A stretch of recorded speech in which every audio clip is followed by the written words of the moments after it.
Hello, good evening. So, this is the live demo of the DTR generator app software. So, ang goal na app is to automate the generating of the daily time record, which is a civil service form. So, first, presuming na na-install na to ang app, no? Madto lang ta sa start menu. Then go to the DTR letter D. So the DTR generator kani.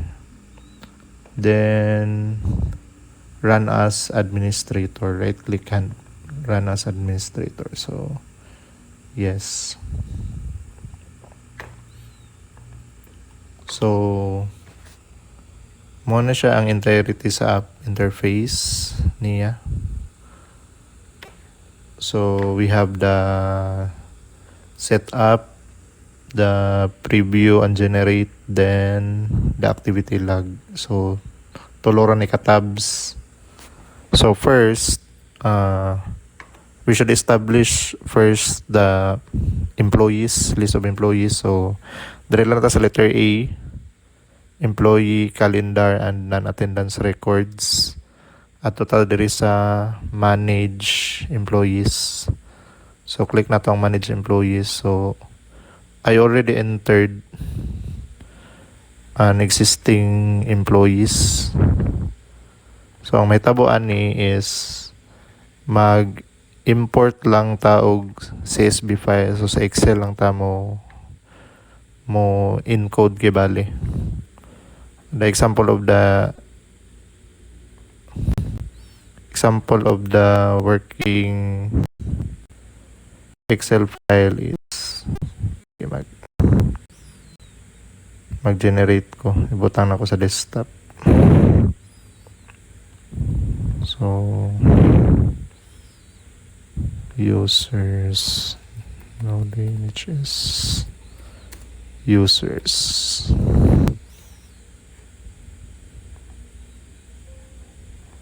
Okay, so itong i-open.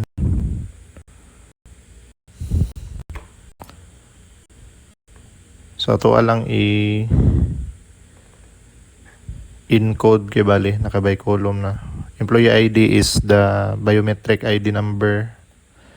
Then full name, employee type, supervisor name, kung kinsa tong moperma sa iyang DTR. Wait lang, itong i-zoom.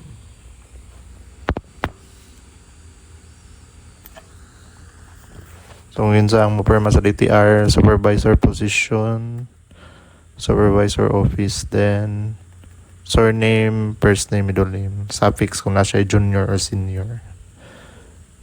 Then after that, save. Muna na itong gamiton pag-import diri sa user management system niya. So, presuming na naka-establish na ta. So, ang key po dayani is pwede nimo ma-manage ang magbutang ka og shifting diri sa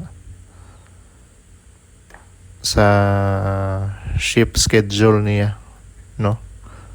So, for now, ang default niya is 8 to 5 p.m. na duty na shift. So, pwede nimo mag-add ka kibali. Halimbawa, kung ay lahin na shift. So, mag-add lang ka, nakakuha na siya daan.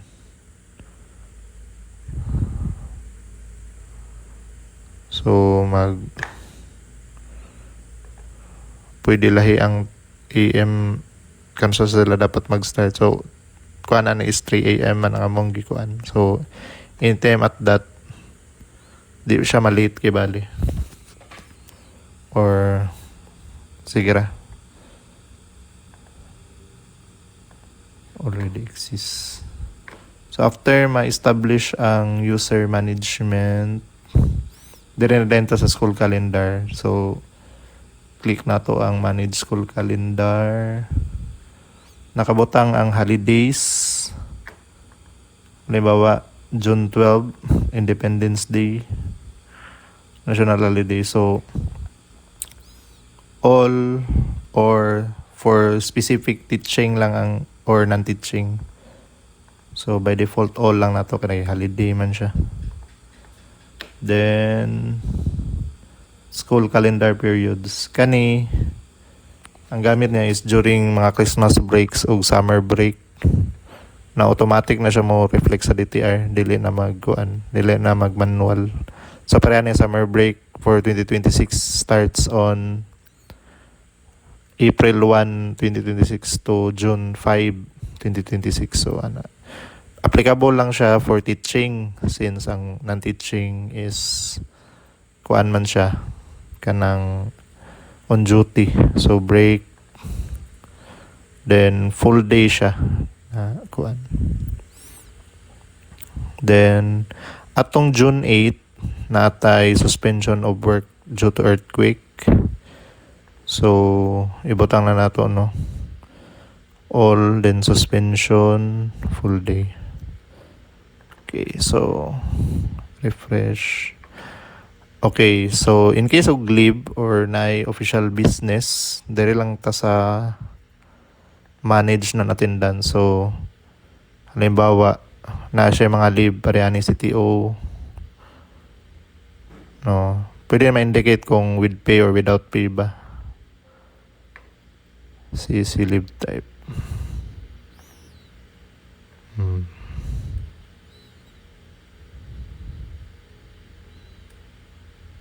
CTO.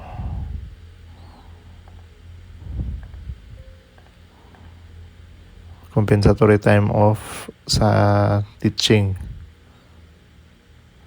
Edit leave. Nabutang ang CTO din, no?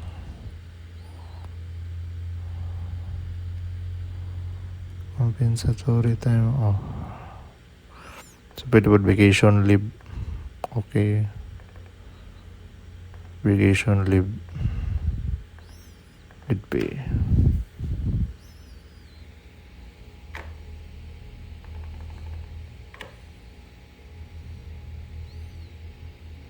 So, official business in case og naay kani balayan ng daghan kibali mo.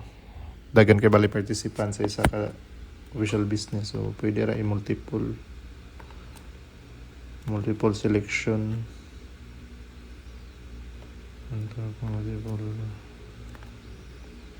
Okay, so pero pwede ra pa dili na lang i-modify. So after pangitaon na rin itong logs. Example ko kaning logs annually. Attendance logs. So kani ma-generate man siya pero gikan sa biometric gyud. Pwede pod mo gamit og time attendance kadtong Excel bitaw siya na format. So automatic naman siya mo detect. But sa amo na case is naka.dot file lang siya. Kaya sa USB man namo gi-generate. So okay, then click lang ang auto detect. So automatic na niya i-detect kung unsa naman ang pinaka nearest sa logs. So click OK na. Then na option to under time total minutes or hours ang i-reflect. So kung one page ra ba, one DTR in a page or two DTR. So example, two copies side by side atong i-generate. So after na nang mag-click na to sa word layout, maka-choose na. Balik na din ta diri sa preview and generate. Then click lang nato ning load refresh data. Okay, so mo pop up siya success. Okay, so click lang okay, then select employees. So example tanan, so select all lang, then apply selection. So makita ninyo diri is number of employees na gi-select. In kaso og unselect, specific employees lang ang atong i-generate, so pwede ra pod. Halimbawa si ma'am sa ano ba ako kang Ma'am Alfon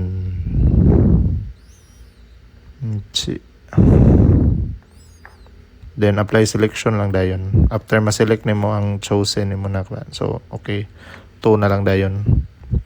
Then generate files, so pwede individual files, pwede pod isa lang ka word file. So in our case individual files lang, so click. So makita na din diri sa kuan sa loading toolbar. Okay, so since duha ra man kabo katong gi-generate, dali siya na human. So okay, mao na yung output. After clicking the okay, moderate na din siya sa, by default sa my documents siya gi-save. My documents DTR output. Okay, so example kuha. Okay, so sa na determine na niya ang generated. Mayhap na ba siya kung pila ka book ang imuhang 11 days with pay baka. Sige,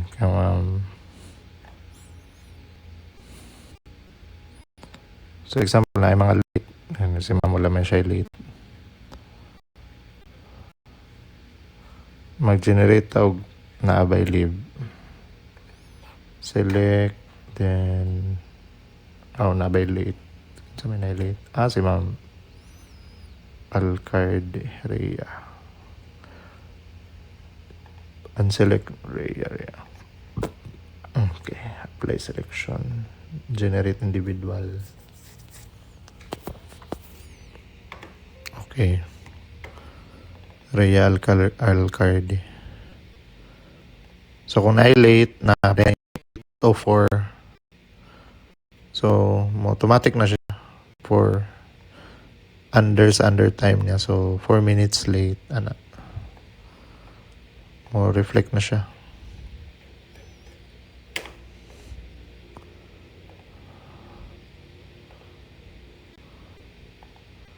So I think that's all. Pwede po ito maka-generate og isa ra gyud ka single file. Sige, i-click na to. Wait lang. Isa raman po dahil itong giguan. So, load refresh ata. Then, select employees, select all. Apply selection. Then, generate single file. Okay. So, tanan 56 employees iyang i-generate into a single Word file. So, medyo, kuan siya. Medyo dugay kay kuan man, pero there is a percentage man, progress bar.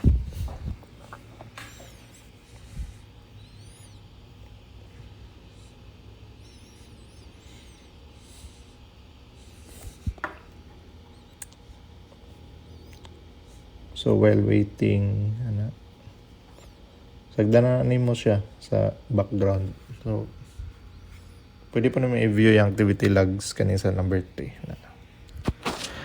Automatic na po niya i-remove ang duplicate logs. Halimbawa, kaduha or katulo siya nag-time in, time out.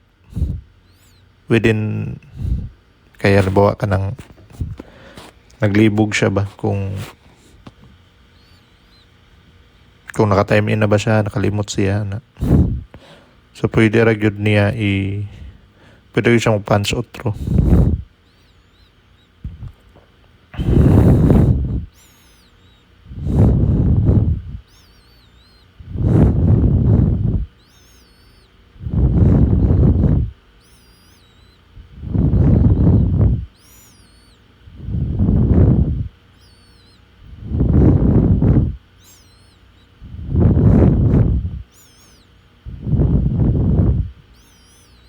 So in case og multiple na at logs, pwede ra ta magamit og merger. So i-merge lang tanan logs into a single file. As long as the same lang sila og employee ID per person.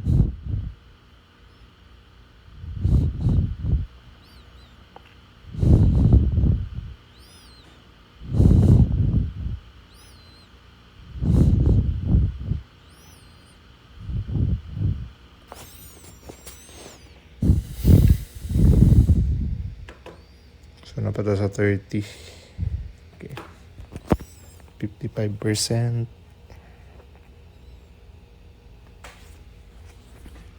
Dugay yata siya kay nag-record manggod.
So okay na mga niya na-generate na file June 2026 DTR selected employees. So i-open lang nato.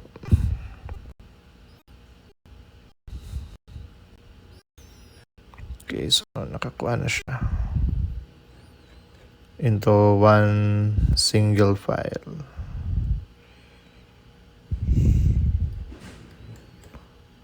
So makita niyo mga teachers na summer break daan nakabutang. No need na mag-individual o encode. So I think that's all.